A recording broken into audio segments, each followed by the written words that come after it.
इलाकों का खुद दौरा करूँगा।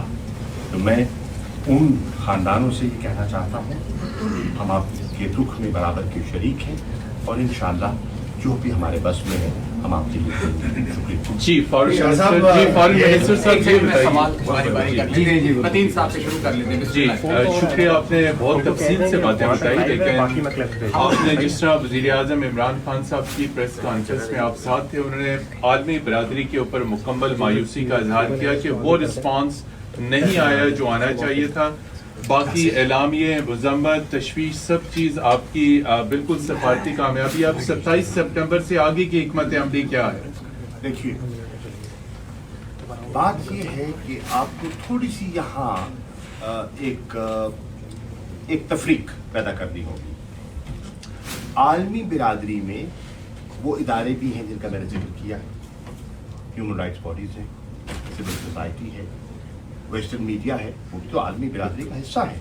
आप लोग हैं, देख रहे हैं, जो बयान दे रहे हैं। कुछ हुकूमतें हैं, हुकूमतों की अपनी मसलतें हुआ करती हैं और ये नई बात नहीं है। जब बॉस्निया का मसला आया था तो बहुत सी हुकूमतों को, आपको पता है कि हुकूमत है ना, it's a slow moving giant. ये अंगड़ाई लेते लेते भी वक्त लेता है,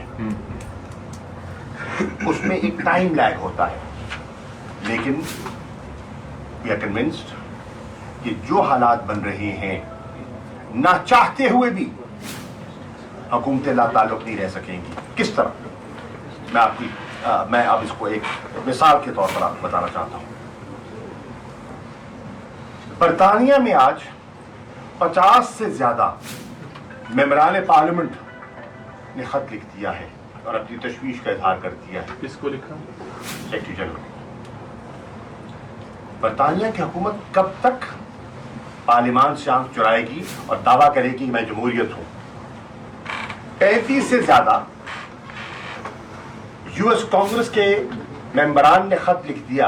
कब तक अमेरिका की हुकूमत कतराएगी और कहेगी कि हाँ हम इस पे खामोश हैं? बल्कि मैं दोबारा अर्ज करना चाहूंगा, सदर ट्रंप ने कल फिर कहा है कि मैं अपनी सालिसी के लिए कोई चाहे न चाहे तैयार हूं। मैं समझता हूं मसला बड़ा संगीन है और जो मैं कर सकता हूं मैं कर जाऊंगा, मैं करूंगा। वो कर सके ना कर सके, सवाल ये है कि उनका ये कह देना। जरा आप हिंदुस्तान की कैफियत तो देखिए, जिन्होंने करोड़ों रुपए खर्च करके जलसा कराया, हाउडी मूडी।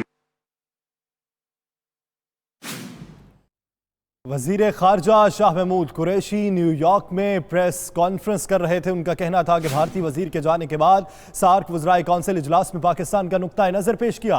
सार्क सरबराह का आइंदा इजलास इस्लामाबाद में होगा और पाकिस्तान तारीख तजवीज़ करेगा। साथ ही साथ उनका यह भी कहना था कि बतौर मेज़बान पाकिस्तान की जानिब से तमाम सार्क मुमालिक को दावत दे दी गई है। सार्क सरबराह इजलास ना होना यह भी एक तशवीश की बात है। आइंदा सार्क सरबराह इजलास इस्लामाबाद में होगा और पाकिस्तान तारीख तजवीज़ करेगा।